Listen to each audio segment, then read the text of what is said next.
नमस्कार। बीएनएमयू संवाद में आप सबों का हार्दिक स्वागत है। संवाद का यह अंक कुछ खास है और कुछ अलग भी। इस अंक में हम दो गांधीवादी कार्यकर्ताओं के विवाद की चर्चा करेंगे। एक हैं श्री राम शरण, जो गांधी शांति प्रतिष्ठान केंद्र भागलपुर के अध्यक्ष हैं, और दूसरे हैं महादेव विद्रोही, जो सर्व सेवा संघ के अध्यक्ष हैं।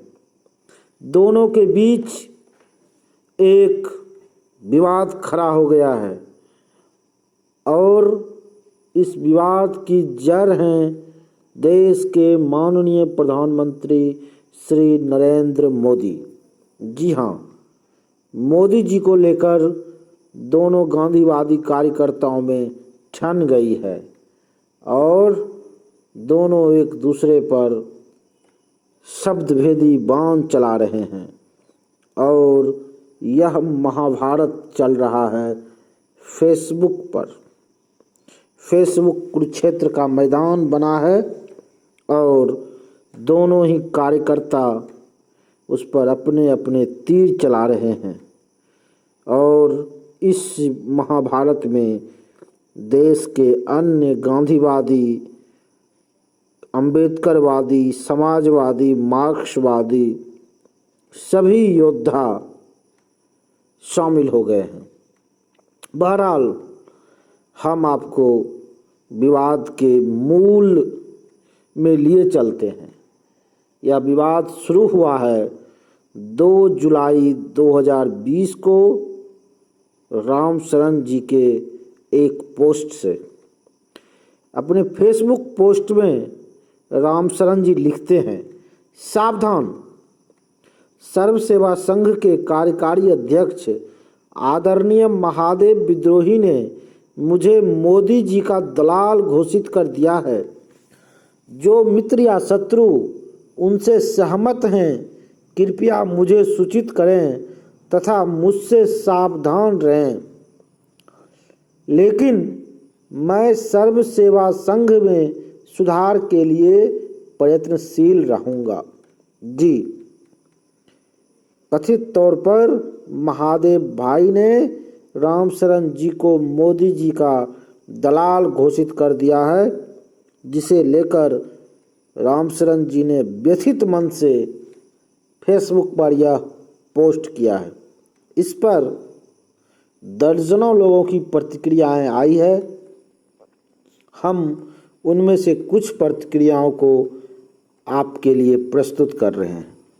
पहली प्रतिक्रिया राम शरण जी के सुपुत्र चैतन्य शरण की आई है। वे लिखते हैं, जो कोई भी मोदी की तारीफ करेगा उसे मोदी का दलाल मान ही लिया जाता है, इसलिए चिंता करने की कोई बात नहीं है। आपके फ्रेंड लिस्ट में से बहुत से लोगों ने मुझे ब्लॉक कर रखा है क्योंकि वे मेरे सवालों के जवाब नहीं दे पाते। इस पर भागलपुर के ही एक समाजसेवी ललन कुमार ने लिखा है, चैतन्य शरण, यह मसला तुम्हारे लिए नहीं था। चैतन्य जी लिखते हैं, ललन कुमार, मालूम है, मैं बस पापा को बता रहा था कि मेरे साथ ऐसा हो रहा है। मोहम्मद जाहिद लिखते हैं, चैतन्य शरण, मैं समझूं तो कि कौन कौन सी बातें, खूबियां हैं जिनके बिना पर मोदी की तारीफ की जाए। ललन कुमार लिखते हैं, मोहम्मद जाहिद, छोड़िए, राम शरण जी ने मुद्दे उठाए हैं, उन पर चर्चा हो। कुमार कालानंद मणि लिखते हैं, मोहम्मद जाहिद, चैतन्य शरण से मेरी मुलाकात तो नहीं है, लेकिन हमें अपने बच्चों की भावना का भी कद्र करना चाहिए। जो सवाल चैतन्य से सार्वजनिक रूप से बुजुर्गियत के आधार पर पूछा जा रहा है या उन्हें मना किया जा रहा है, यह तरीका, यह पद्धति अनुचित है। यह सवाल तो हम वीरों को खुद से भी पूछना चाहिए कि जिस मोदी से हम पहले दिन से असहमत हैं, वह शख्स हमारे बच्चों के दिमाग में स्वीकार क्यों और कैसे हुआ। यह हमारे मंथन का विषय बने। इसमें चैतन्य जैसे साथी सहायक हो सकते हैं। इस तरह कुमार कालानंद मणि एक बहुत ही गंभीर सवाल उठाते हैं कि आखिर मोदी आज के युवाओं के दिलो दिमाग में कैसे छाए हुए। बहरहाल ललन कुमार लिखते हैं, अफसोस इतने बेसब्र निकले महादेव विद्रोही जी। यानी इन्हें यह लगता है कि महादेव विद्रोही ने बेसब्री में, हड़बड़ी में रामशरण जी को मोदी का दलाल घोषित कर दिया है। कुमार कालानंद मणि लिखते हैं, ललन कुमार, अभी इस वक्त सिर्फ और सिर्फ महादेव ही एकमेव मुद्दा नहीं है। सर्व सेवा संघ समेत लोकतंत्र की दुहाई देने वाले संगठनों में भी लोकतांत्रिक व्यवस्था का अभाव होना हमारा सवाल क्यों नहीं बनता है। महादेव से सवाल जरूर किया जाए, लेकिन उसने भी कुछ सवाल उठाए हैं, उस पर भी गौर करना होगा। मैं स्वयं सर्व सेवा संघ के और लोकतांत्रिक संविधान को लेकर सवाल उठाता रहा हूँ, लेकिन इसमें बहुतों की रुचि नहीं है। लोकतंत्र तो सिर्फ इंदिरा गांधी और नरेंद्र मोदी को संभालना है। हमें तो अपनी सुविधा से व्यवस्था चलाने की आदत है। सर्व सेवा संघ या भूदान की संपत्ति हड़पने वालों की जानकारी होने के बावजूद और औरत साथी के साथ छेड़छाड़ करने वालों को भी क्या हम सम्मान देंगे? क्योंकि ऐसे अवसरखोर हड़पबाज में चिकनी चुपड़ी नौटंकी करने की कला है। महादेव को पद से उतरकर लोकतंत्र की लाज रखनी चाहिए, लेकिन संगठन में बरसों से जो दिमक लग रहा है उसका क्या। ललन कुमार लिखते हैं, कुमार कालानंद मणि, आज हर संगठन में बहस गायब है, तो संघर्ष के तेज से आचरण और कर्म में जो सत्यनिष्ठा अपेक्षित है कैसे आएगा। दुर्भाग्य से हम आदर्श से दूसरों में देखना चाहते हैं। उन्होंने आगे लिखा है, सर्व सेवा संघ को नए संदर्भों में अपडेट होना जरूरी है, गांधी की प्रासंगिकता के लिए आवश्यक। घनश्याम लिखते हैं, ऐसी स्थिति आ गई है तब तो जेपी के शब्दों में कहना पड़ेगा, विनाश काले विपरीत बुद्धि। यानी ये मानते हैं कि महादेव विद्रोही की बुद्धि विपरीत हो गई है। कुमार कालानंद मणि लिखते हैं, दुर्भाग्यपूर्ण असहमति में भी आदर व स्नेह की भावना को समझने के लिए हर सामाजिक कर्मी को पंडित नेहरू तथा सरदार पटेल के बीच हुए पत्राचार को पढ़ना चाहिए। उदय लिखते हैं, ये ठीक बात नहीं है। यानी रामशरण जी को मोदी का दलाल कहना ठीक नहीं है। पता नहीं महादेव विद्रोही ने किस संदर्भ में बात कही है। आप बीजेपी आरएसएस के विरुद्ध बोलते रहे हैं, कार्य करते रहे हैं, इसलिए मोदी जी का दलाल आपको कोई नहीं मान सकता। यानी रामशरण जी को कोई भी मोदी का दलाल नहीं मान सकता है। यह समय साथ मिलकर काम करने का है। इन सब चीज़ों से अभी हम लोगों को बचना चाहिए। यहाँ महादेव विद्रोही जी पहली बार कमेंट बॉक्स में आते हैं और वो अपनी बात रखते हैं। महादेव विद्रोही ने लिखा है, रामशरण जी ने कल बातचीत में कहा कि वे कोरोना एवं पड़ोसी देशों को सबक सिखाने के लिए मोदी के साथ हैं। मैंने कहा, हम हर युद्ध के विरोधी हैं। युद्ध का हुआ खड़ा कर विरोध की आवाज़ को दबाना मोदी की फितरत रही है। नागरिकता संशोधन अधिनियम का मोदी विरोध करने के कारण श्री हर्ष मंदर, योगेंद्र यादव आदि के विरुद्ध चार्जशीट दायर किया गया। उन्होंने मोदी के इस कदम का समर्थन किया। फिर मैंने कहा, आप एक ग्रुप में पहले भी मोदी का समर्थन कर चुके हैं उन्होंने कहा, मुझे जब जो ठीक लगता है लिख देता हूँ। मैंने कहा, यह तो भक्त लोग करते हैं, आप तो उससे भी आगे निकल गए। इस संबंध में एक विस्तृत नोट तैयार कर रहा हूँ, शीघ्र ही साझा करूँगा। उदय लिखते हैं, महादेव विद्रोही, फेसबुक की कुछ सीमाएं हैं, सारी बातें नहीं हो सकती हैं। आधी अधूरी बातों से निष्कर्ष निकालना जल्दबाजी होगी। कही गई या लिखी गई बातों के साथ साथ व्यक्ति और व्यक्तित्व को जोड़कर भी देखना चाहिए। लगता है कि कुछ गलतफहमी हुई है। अच्छा हो कि फेसबुक पर इस बात को यहीं विराम दिया जाए और बातचीत का कोई दूसरा तरीका प्लेटफॉर्म चुना जाए। MP सर्वोदय मंडल भोपाल ने कई टिप्पणियां की हैं रामशरण जी के पोस्ट पर। एक टिप्पणी में लिखते हैं, महादेव विद्रोही वर्तमान में अध्यक्ष है ही नहीं, केवल केयर टेकर है। फिर भी घमंड देखिए, निष्ठावान लोक सेवक पूरी निष्ठा के साथ पूरे मध्य प्रदेश में इतने वर्षों से रचनात्मक कार्यक्रम में जुड़ा है, उन्हें वह लोक सेवक मानते नहीं।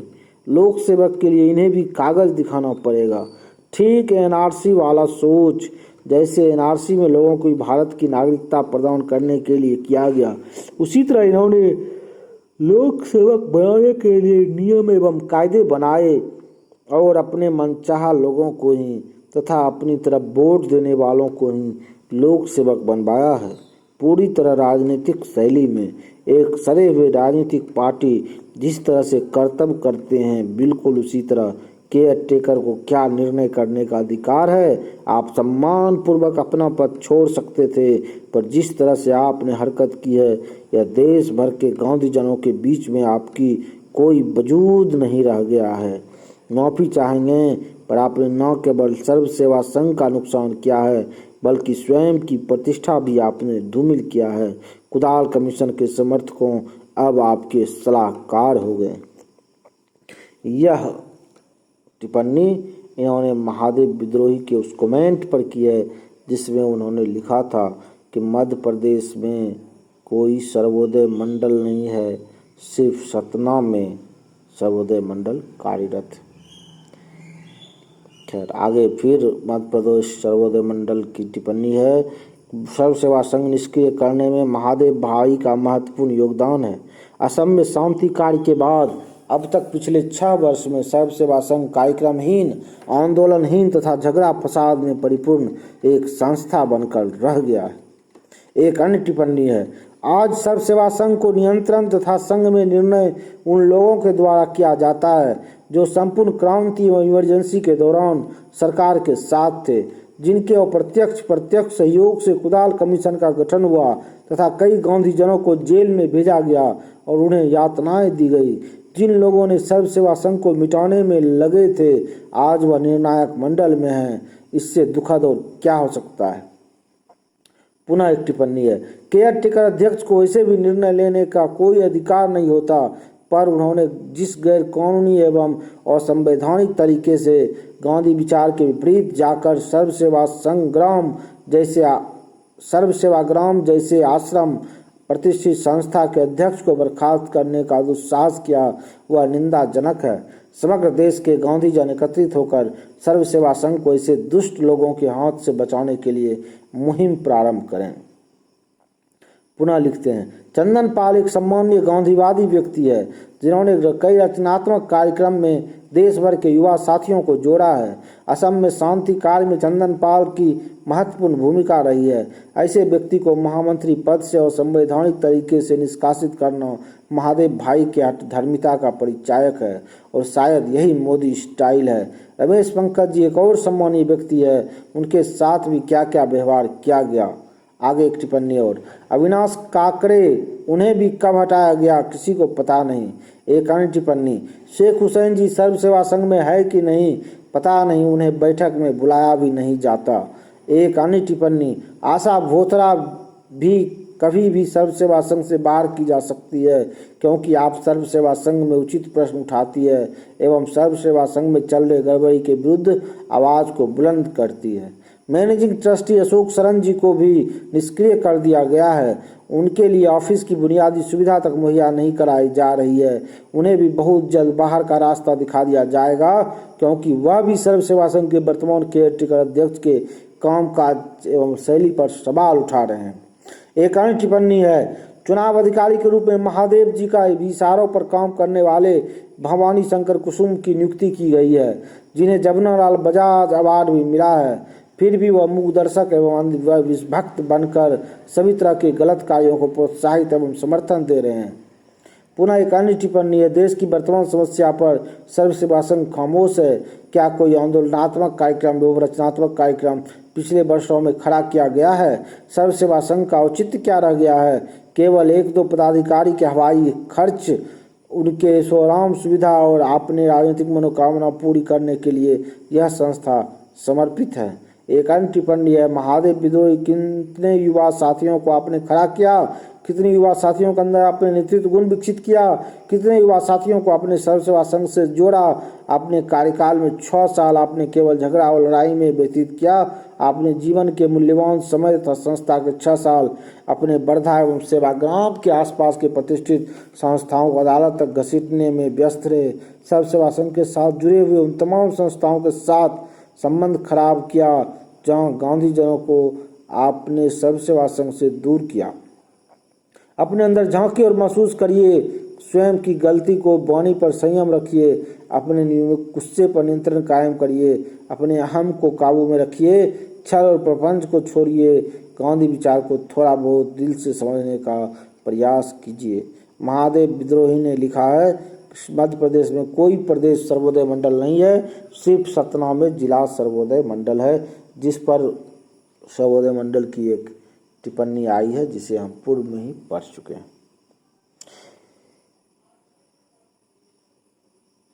एक साथी ने एमपी सर्वोदय मंडल को सुझाव दिया है कि आप अपनी पोस्ट रखने के लिए स्वतंत्र रूप से एक पोस्ट लिखना चाहिए। आपको अपनी बात रखने के लिए स्वतंत्र रूप से एक पोस्ट रखना चाहिए। सुधीर मंडल जी लिखते हैं, गांधी जी कहते हैं ... किसी के कई बातों से उतना फर्क नहीं पड़ता यदि हम अपने आप को अंजाम तक ले जाने के लिए कटिबद्ध हैं। हम मिशन हमारा रचनात्मक होना चाहिए और अगर आप अपनी विचारधारा में बदलाव लाते हैं तो आपको भी उसका शिकार होना पड़ेगा। श्री रामचंद्र जी, सैकड़ों बार कितनों को दलाल कहा होगा। अगर आपको कोई कह दिया तो हैरानी कैसी, अगर आप वास्तव में वो नहीं तो राम का नाम लेकर आगे बढ़ जाइए। रामचंद्र जी ने इस पर प्रतिक्रिया दी है, सुधीर कुमार जी, मुझे जहाँ तक याद है मैं ऐसा लॉन्छन किसी पर नहीं लगाता। आपको ऐसा क्यों लगा? मुझे गाली देने के साथ साथ महादेव जी सर्व सेवा संघ में सुधार भी करें तो खुशी होगी। कामेश्वर कामती लिखते हैं, महादेव विद्रोही को यह टिप्पणी वापस लेनी चाहिए या फिर साथियों के साथ बहस करें। अनिल प्रकाश लिखते हैं, अगर महादेव विद्रोही ने ऐसा कहा है तो वे सिर्फ बकवास कर रहे हैं, उनको ऐसा कहने के लिए माफ़ी मांगनी चाहिए। विलक्षण रविदास लिखते हैं, बहुत ही दुखद और झूठा आरोप लगाया गया है। ललित स्वदेशी लिखते हैं, नॉट एक्सेप्टेबल। चिन्मय मिश्र कहते हैं, शायद उनका स्वास्थ्य ठीक नहीं है। अनिल प्रकाश लिखते हैं, आपकी टिप्पणी ज़्यादा सही है। यानी ललित स्वदेशी और अनिल प्रकाश यह मानते हैं कि महादेव विद्रोही जी का स्वास्थ्य, विशेषकर मानसिक स्वास्थ्य खराब हो गया है। प्रभाकर कुमार लिखते हैं, अगर ऐसा कहा गया है तो दुर्भाग्यपूर्ण और अफसोसजनक है। महादेव विद्रोही जी को अपना विचार सार्वजनिक करना चाहिए। यानी प्रभाकर कुमार भी मानते हैं कि मोदी का दलाल कहना रामचंद्र जी को शोभा नहीं देता है। दिनेश सिंह लिखते हैं, रामचंद्र जी पर महादेव विद्रोही ऐसी टिप्पणी नहीं कर सकते। रामचंद्र जी हम लोगों की जमात के ऐसे प्रतिबद्ध साथी हैं जिन पर आज तक कोई उंगली नहीं उठाई। महादेव विद्रोही को अपनी बात माफ़ी के साथ तत्काल वापस लेनी चाहिए। रघुपति सिंह लिखते हैं, रामचंद्र जी जैसे साथी पर आरोप लगाना उचित नहीं लगता। लगातार स्वतंत्र विचारों से गांधी, लोहिया, जयप्रकाश के विचारों को अपने जीवन को लगाया। बहुत बहुत नमस्कार। प्रदीप खेलुलकर लिखते हैं, दुर्भाग्यपूर्ण बदनामी के लिए आप महादेव को कानूनन नोटिस दे सकते हैं। विश्वजीत राय लिखते हैं, मैं पहले दिन से देख रहा हूँ महादेव भाई और असंतुलित व्यवहार करते रहे हैं। प्रकाश प्रोफेसर प्रकाश लिखते हैं, ऐसा तो होना ही था, लेकिन आप यदि अपने पत्र में लिखित सुझाव पर अमल के लिए प्रतिबद्ध हैं तो उस पर अडिग रहिए। सुरेश खैरनार लिखते हैं, नहीं ये बिल्कुल ठीक नहीं है। मैं महादेव जी को इस बात के लिए माफ़ी मांगने का आग्रह करता हूँ। आपसे मतभिन्नता हो सकती है, लेकिन मोदी का दलाल यह बहुत ही अपमानजनक आरोपण, और वह भी आपके इस मित्र के साथ। मैं चाहता हूँ जितने जल्द महादेव जी माफ़ी मांगे उतने सही अच्छा होगा, वह उनके लिए अच्छा होगा। प्रकाश लिखते हैं, माफ़ीनामा ही काफ़ी नहीं है, अपने बर्ताव में भी सुधार लाना चाहिए। सुरेश खैरनार लिखते हैं, मुझे बाकी बात पता नहीं, पर मैं रामशरण जी को 30 सालों से जानता हूँ और मेरे जीवन में जो कुछ बेहतरीन मित्र हैं उनमें से एक रामशरण जी हैं, और उनको मोदी का दलाल यह मैं कल्पना भी नहीं कर सकता हूँ। इसलिए मेरा मानना है कि वो माफ़ी मांगे बिन बाकी संगठन के अंदरूनी बातों से मेरा कोई सवाल नहीं है और नहीं रखना चाहता हूँ। प्रदीप विद्रोही ने एक दिलचस्प टिप्पणी की है, ऐसे व्यक्ति विद्रोही हरगिज नहीं हो सकते। गांधी की मिट्टी में बदजुबानी, शरारत, हिंसा की जगह नहीं। इस भटकाव को आखिर क्या नाम दें? हम आपके साथ हैं। रामशरण जी लिखते हैं, मुझे माफ़ी नहीं चाहिए। महादेव जी अपने हमारे जाने वाले पत्र पर सहानुभूतिपूर्वक विचार करें और सर्व सेवा संघ को प्रासंगिक बनाने में सहयोग दें तो मैं उनका आभारी रहूँगा। अभी पत्र फाइनल हो गया है, उसे भेजने के बाद आप लोगों को सोशल मीडिया पर समर्थन के लिए, सलाह के लिए जारी किया जाएगा। प्रकाश प्राण लिखते हैं, कभी किसी कारणवश मतभेद स्वाभाविक है, पर मनभेद उचित नहीं। यदि रामशरण जी मोदी के दलाल हैं तो महादेव विद्रोही जी को भी वे किसके दलाल हैं घोषित करना चाहिए। संत संयम आवश्यक है, बिगड़े बोल से कोई निदान संभव नहीं। हम लोग जहाँ जिस भी परिस्थिति या परिवेश में हैं, अपनी समझ, समय, सीमा व क्षमता अनुसार संपूर्ण क्रांति के पथ पर चल रहे हैं। हमारे पथ प्रदर्शक माँ जेपी थे और हैं, दूसरा कोई भी जेपी बनने की क्षमता वाला अभी नहीं है। मित्रता में कटुता का कोई स्थान नहीं है। रोशन लाल अग्रवाल लिखते हैं, प्रकाश प्राण, आपकी चालाकी या चतुराई किसी भी समझदार व्यक्ति से छुप नहीं सकती, क्योंकि आपने यह नहीं बताया कि महादेव जी ने किस बात पर आपको मोदी का दलाल करार दिया। इसके साथ साथ आपका यह पूछना कि महादेव विरोधी किसके दलाल हैं आपकी बदनीयत को स्पष्ट करता है, सत्य व्यक्ति की नहीं। मैं यह भी कहना चाहूँगा कि आपने महादेव विद्रोही को कार्यकारी अध्यक्ष क्यों कहा, जबकि वे चुने हुए अध्यक्ष हैं। आप जो शब्द संयम का उपदेश दे रहे हैं वह आपके शब्दों में कहीं पर भी दिखाई नहीं पड़ता। मेरी दृष्टि में सर्व सेवा संघ के कुछ लोग बहुत ही सज्जन और सम्माननीय हैं, लेकिन कुछ लोग अत्यंत धूर्त भी हैं, और दुर्भाग्य से ऐसे लोग सर्व सेवा संघ और गांधी जी और थे जेपी के नाम पर चलने वाले काफ़ी संस्था प्रमुख के पद पर हैं। अधिकांश बड़ी बड़ी संस्थाओं बेशकीमती संपत्तियां दबाकर बैठे हैं और इनके कारण उन पदों पर को कतई नहीं छोड़ना चाहते। उसी लालच में जरूर आपको महादेव जी ने मोदी का दलाल कहा होगा, लेकिन मैं आपको बताए बिना सही सही कारण नहीं समझ सकता। मैं आपसे सम्मान के साथ स्पष्ट उत्तर पाना चाहता हूं और किसी भी पक्ष विपक्ष में परिणामचित मानता हूं, लेकिन शब्द संयम की शिक्षा देने की बजाय अगर आप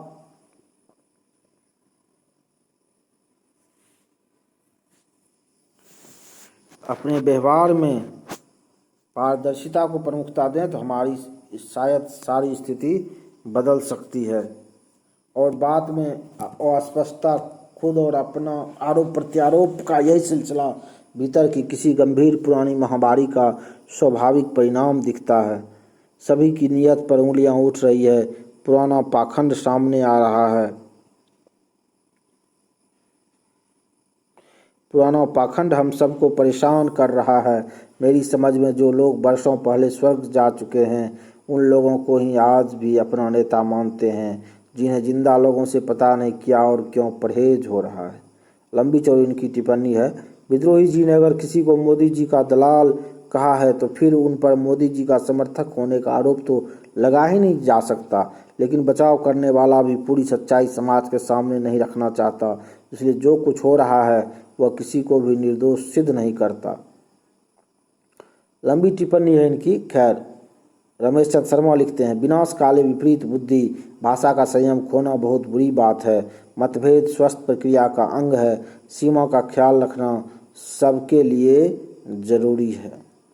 रामशरण जी लिखते हैं, रोशन लाल अग्रवाल जी, आप अत्यंत सम्मानित बुजुर्ग हैं।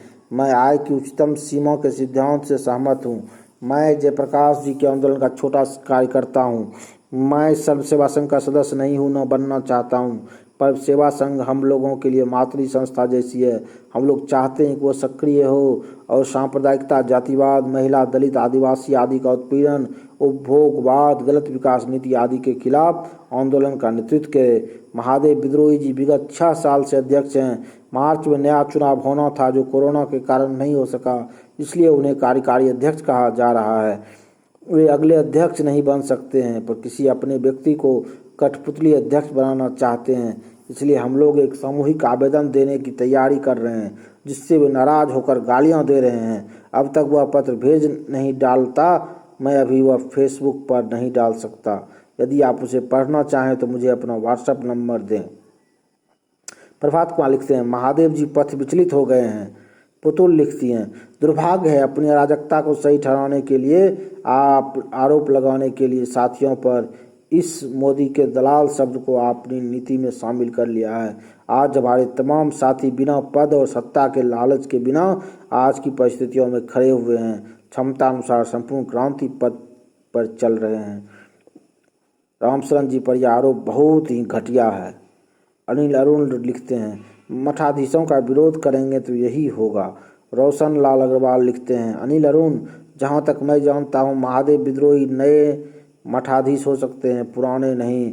लेकिन आप लोग पुराने मठाधीशों को अच्छी तरह जानते हैं, जो गांधीयन संस्थाओं की अरबों खरबों की संपत्ति पर किसी भी हाल में कब्जा नहीं छोड़ना चाहते। वह कौन कौन है आप अच्छी तरह जानते होंगे, और नहीं तो देख लीजिए तो समझ में आ जाएगा।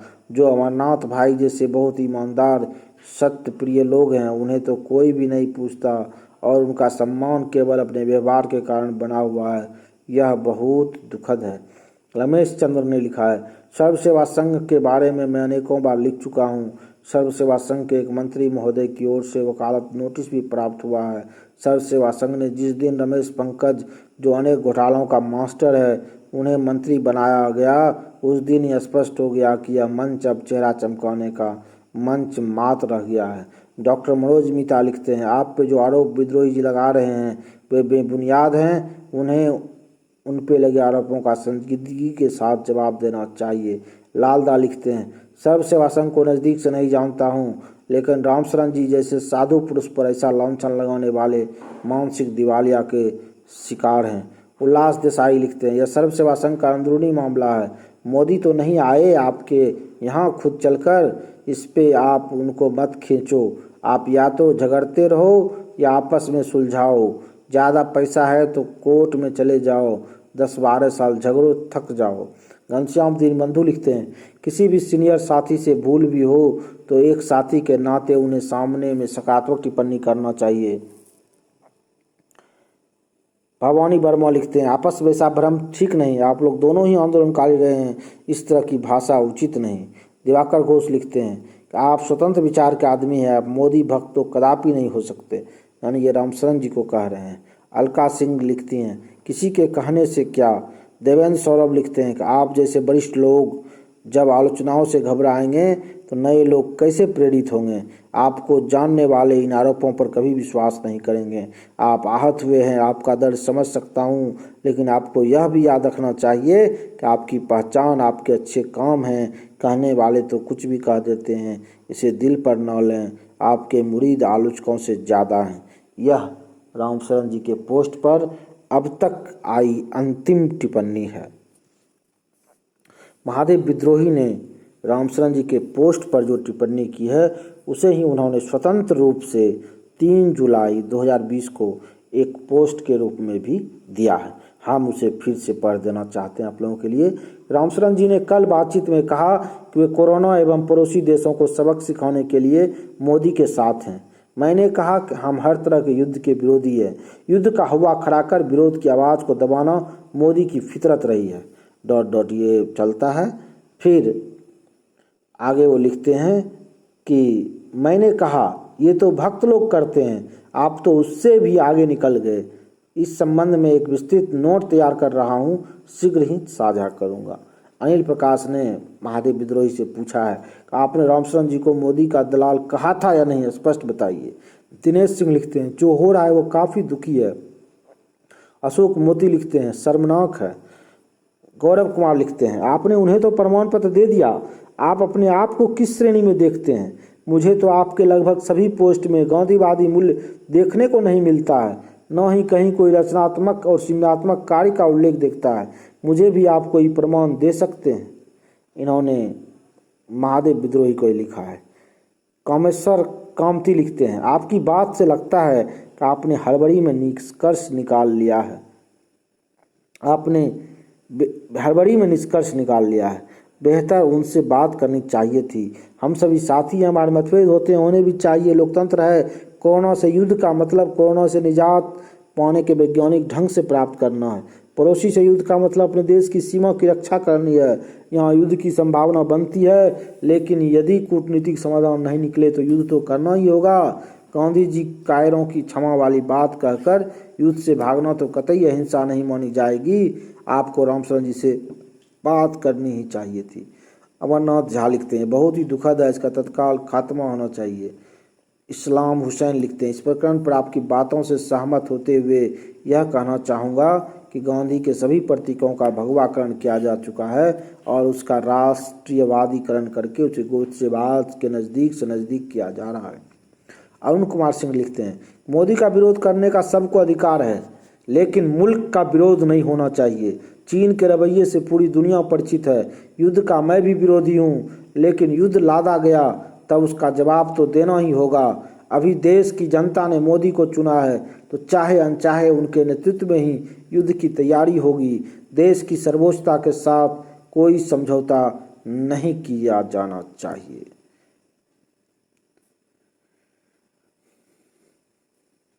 अशोक मोती लिखते हैं आपको यह पोस्ट डालने की क्या ज़रूरत थी? रामशरण जी ने डाला, वह भी नहीं डालते तो अच्छा था।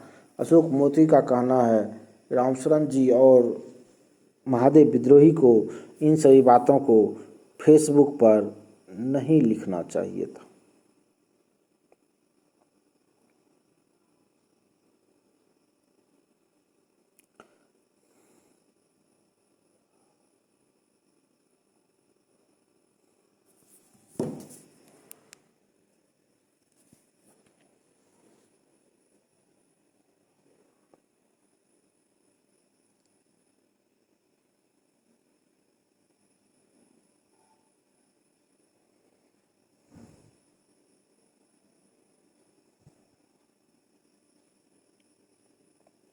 प्रोफेसर प्रकाश लिखते हैं हम मौलिक रूप से ऐसे ही हैं, तभी तो अब कहीं ना कहीं हैं। मोती लिखते हैं हम मौलिक रूप से ऐसे ही हैं, तभी तो अब कहीं नहीं हैं। प्रोफेसर प्रकाश कहीं नहीं है, ऐसी बात नहीं है। इतिहास कभी किसी को माफ़ नहीं करेगा, हम इतिहास में होंगे जरूर भाई जी। अशोक मोती जी मैं भी वही नहीं हूँ या हूँ पता नहीं है। प्रोफेसर प्रकाश दागदार तो हम कभी नहीं थे, अब बुढ़भस का जैसे असर हो गया है। अशोक मोती प्रोफेसर प्रकाश ऐसी भूमिका में हम इतिहास में दागदार ही तो होंगे, अपने अंत को ही गड़बड़ कर रहे हैं, जबकि अंत भला तो सब भला होता है। काश प्रोफेसर प्रकाश अशोक मोती यह सही कहा आपने, लेकिन इन्हें अगर इतिहास की परवाह होती तो ऐसा करते ही क्यों? प्रभाकर सिन्हा लिखते हैं अरुण बाबू आपकी बात ठीक है, पर एक बिंदु पर तो मतभेद हो ही सकता है कि सरकार राष्ट्र में कदम उठाने रही है या नहीं। 1962 में नेहरू जी की बहुत आलोचना हुई, यहाँ तक कि कांग्रेस ने भी की। इतने ही नहीं, उनके बढ़िया किया कि डिफेंस मिनिस्टर उनको बाध्य किया कि डिफेंस मिनिस्टर कृष्ण मेनन को सर्च करें। जब वाजपेयी जी ने उन्हें पार्लियामेंट बुलाने को कहा, उन्होंने तुरंत बात मान ली, पर जब एलएम सिंघवी ने सेशन को सेक्रेट सेशन करने का अनुरोध किया तो नेहरू ने रिफ्यूज़ कर दिया और कहा कि देश से कुछ नहीं छिपाना चाहिए, पर देश उनके साथ था। पर जब मोदी चीन मुक्ति से अधिक कांग्रेस मुक्त होने का प्रयास करेंगे और विरोधियों को गद्दार साबित करने में लगे रहेंगे तो लोग देश के हित में तो रहेंगे पर मोदी के साथ नहीं। सुशील कुमार लिखते हैं, महादेव भाई कृपया इस विवाद को सार्वजनिक करने से परहेज करें। आपके इस तरह से मित्रों की चर्चा को सार्वजनिक करने से तकलीफ होती है, कृपया संयम रखें। यामिनी चौधरी लिखते हैं, सुशील कुमार, गांधीवादियों की सांप्रदायिकता देश के आज तक नुकसानदेह ही नहीं रही है क्या? ब्राह्मणवादिता भी उजागर होती है। दलितों का साथ न होना और उसकी कोशिश न होना यह भी इतिहास रहा है। मुसलमान भी साथ नहीं है, चुप रहे, इस बात पे यह गलती नहीं है क्या? अशोक मोती लिखते हैं, यामिनी चौधरी, बहुत हद तक आपकी बात सही है, किंतु इस पर हमें गहराई से सोचने की ज़रूरत है। लेकिन मैं ऐसे किसी व्यक्ति को गांधी बिनेबा और जेपी का आदमी नहीं मान सकता जो कम से कम दलित, आदिवासी या हरिजन से जरा भी घृणा करे। अंत्योदय का कर्म सबसे प्राथमिक काम है। हमारे कुछ दलित भाई गांधी को अपना हितैषी नहीं मानते हैं, वह एक राजनीतिक कारण है, वरन मंदिरों में हरिजनों के प्रवेश कराने का काम किसने किया था? पंडे की मार से विनोबा की सुनने की शक्ति चली गई। पूंजीपति बजाज का परिवार तो इस काम की बुनियाद ही डाली थी, जिसके प्रति हमें सदा ऋणी होना चाहिए। यह एक सत्ता का राजनीतिक कारण है जिसमें हम गांधी बनाम बाबा साहेब और नेहरू बनाम पटेल सुभाष करते हैं, जबकि इन सभी महानुभावों का पारस्परिक संबंध निसंदेह अद्भुत रहे हैं। गांधी ने तो दलित का जीवन स्वयं ही जिया था। गांधी व बा दोनों ने भंगी का काम किया, अफ्रीकी जेल में जूते बनाए थे। पखाना सफाई का काम तो हमने किया है, हमने ट्रेनिंग ली है। जेपी के सामने भंगी का काम किया है। इस बात से वाकिफ हो कि जिस तरह संघी कट्टर हैं, वैसे कट्टर लोग दलित में भी हैं। जो गलतफहमी में है, जिसे मिटाना हमारा आपका प्रथम कर्तव्य होना चाहिए। इस सब विषय पर बहस करना यहाँ उचित नहीं समझता। सर्व सेवा संघ एक शीर्ष संस्था है जिसका अपना विधान है और उसके अनुसार ही चलाया जाना चाहिए और उसमें ही हम सबको सहयोग करने की ज़रूरत है। व्यक्तिगत वाद विवाद खड़ा कर उसमें हस्तक्षेप उचित नहीं। तब तो हर एक को जवाब तलब किया जा सकता है और कई यक्ष प्रश्न खड़े हो सकते हैं जो समाधान नहीं है। मेरा तो यही मानना है कि कुछ लोग जो सत्ता हासिल करने के उत्साही हैं, अपनी जगह बनाने की कवायद कर रहे हैं। मैं रेस में न रहा हूँ न रहूँगा। सर्व सेवा संघ में परंपरा और विधान दोनों मौजूद हैं, जिसके आधार पर सब ठीक हो जाएगा। इस संबंध में यहाँ हो रहे बहस को समाप्त कर देना चाहिए। महादेव भाई को और भाई राम शरण जी को भी। मुंबई की कार्य समिति में बहुत सारे निर्णय लिए गए हैं, जिसमें उपस्थित भी था। जब हमारे बीच विचार भेद नहीं है तब मनभेद अत्यंत दुर्भाग्यपूर्ण है। राम शरण में लिखते हैं, हाँ, मैं देश पर जान न्यौछावर करने वाले सैनिकों का सम्मान करता हूँ और कोरोना को रोकने के लिए सरकार यदि सही कदम उठाती है तो उसके साथ हूँ। दुर्भाग्य से मोदी जी ने पूरे देश को लॉकडाउन के नाम पर अस्पताल बना दिया, पर टेस्ट का इंतजाम किया, न दवा का न रोजी रोटी का। क्या इसका समर्थन किया जा सकता है? सर्व सेवा संघ के 6 साल से अध्यक्ष के सम्मानित पद पर बैठने वाले को झूठ बोलना शोभा नहीं देता। मैं चुनौती देता हूँ कि वह यह साबित करके दिखाए कि मैंने आदरणीय योगेंद्र यादव और हर्ष मंदर पर केस का समर्थन किया था। कृपया यह भी बताएं कि पिछले 6 सालों में गांधीजनों की मातृ संस्था सर्व सेवा संघ ने सांप्रदायिकता के खिलाफ कौन सा आंदोलन कितने दिनों तक किया? संजीत किशोर, एक बात तो सत्य है कि गांधी विचार की संस्थाओं में अब लोकतंत्र खत्म हो गया है। पूरे देश स्तर पर सिंडिकेट कायम हो गया है। जो मुजफ्फरपुर हो, वाराणसी हो कि वर्धा हो, हर जगह एक ही चाल चरित्र के लोग हैं। खुद कुछ करेंगे नहीं और नए लोगों को प्रवेश नहीं करने देंगे। हमारी महंती गद्दी छिन न जाए। मुजफ्फरपुर के साथी रमेश चंद्र कहते हैं, यह गिद्धों का बसेरा है। कोई एक कार्यक्रम बताए जो सर्व सेवा संघ सांप्रदायिकता के खिलाफ कोई कार्यक्रम किया हो। सिर्फ लंबी लंबी डिंग हाँकेंगे और कुछ सिर्फ प्रमाण पत्र बांटेंगे। गांधी विचार वालों की सबसे बड़ी लड़ाई गांधी के संस्थाओं में गांधी का खोल ओढ़े सिंडिकेट भेड़ियों से मुक्त करने की है। देवेंद्र भारती, मुझे लगता है कि राम शरण जी और महादेव भाई में जो बातें हुई है उसको खत्म करना चाहिए, उसको आगे नहीं बढ़ाना चाहिए। साथियों में ऐसा विवाद नहीं होना चाहिए और ख़ासकर सोशल मीडिया पर नहीं डालना चाहिए। अगर कुछ विवाद है भी तो उसे हम सब बैठ कर बात करके फ़ोन पर ही कोऑर्डिनेट करके उसका खात्मा करें। अभी ज़रूरत है लोगों के लिए लड़ने की, लोगों की आवाज़ उठाने की, और ऐसे में अगर हम लोग आपस में ही लड़ेंगे तो बहुत ही गलत है। देश की बहुत ही मुश्किल स्थिति में है। रश्मि सिंह लिखती हैं, अंकल आप स्वयं विरोध के लिए विरोध करते हैं, हम तो विरोध की ही अच्छी पहल और कार्य को सामने रखते हैं और सीख भी लेते हैं। आप स्वयं तय करें कि क्या मोदी 70 साल की अवधि के बाद इन 7 सालों में कुछ अच्छा नहीं किए। देवेंद्र भारती लिखते हैं, रश्मि सिंह हो सकता है कुछ अच्छा किया हो, लेकिन अगर अच्छा से ज़्यादा बुरा किया हो तो अच्छे में नहीं आ सकता।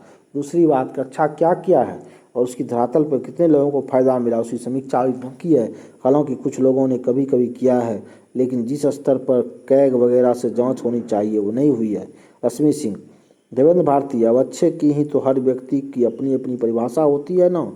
देवेंद्र भारती, रश्मि सिंह, अच्छे बुरे की परिभाषा भी हम लोग अलग अलग करेंगे क्या? अच्छे की परिभाषा एक ही होती है और बुरे की परिभाषा भी एक ही होती है।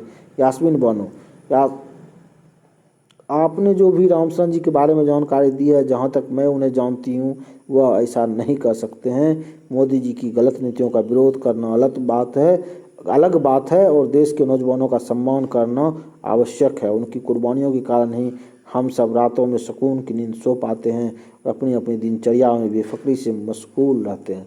व्यक्तिगत संबंध और सामाजिक न्याय एवं कर्तव्यों में फ़र्क पड़ता है। इन्हें अपने चश्मे से नहीं, सामाजिक न्याय एवं कर्तव्य के निर्वहन के चश्मे से देखने की कोशिश जरूर करनी चाहिए।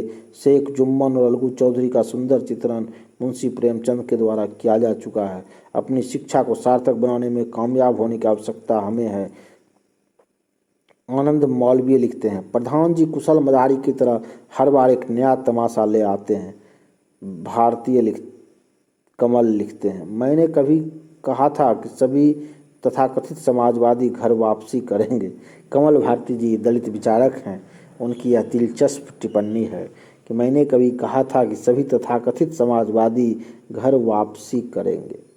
बजरंग मुनि जी लिखते हैं, मैं तो गांधी का भी पक्षधर हूँ और मोदी का भी पक्षधर हूँ।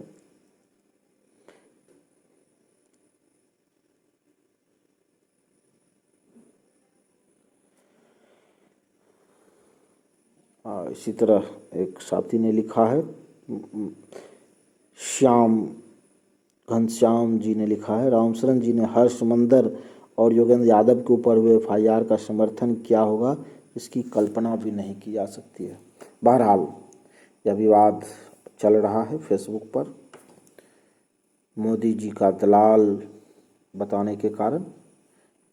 फिर से मैं आपको बता दूं कि सर्व सेवा संघ के अध्यक्ष महादेव विद्रोही ने कथित रूप से गांधी शांति प्रतिष्ठान केंद्र भागलपुर के अध्यक्ष रामचरण जी को मोदी का दलाल कहा है, जिसको लेकर काफ़ी विवाद खड़ा हो गया है और इसी विवाद की यह कड़ी है।